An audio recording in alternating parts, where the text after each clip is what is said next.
Magka-jowa na lahat ng single dito ngayon. Magka-jowa na lahat ng single dito.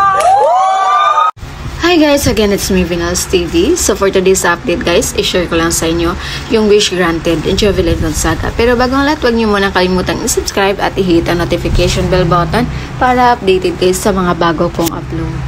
So ayun nga guys, sa isang video na pinost, ang wish lang naman ni Jobs ay magkaroon ng jowa ang lahat ng single. Kaya komento ng netizens, ang lakas daw ng prayers ni Sargento. Ang galing daw mag-manifest. Binigyan daw agad ito ng jowa. At walang ibang tinutukoy ang mga netizens kundi si Sara Garcia. Napakaswerte daw nila sa isa't isa dahil parehong mabait at parehong magaganda.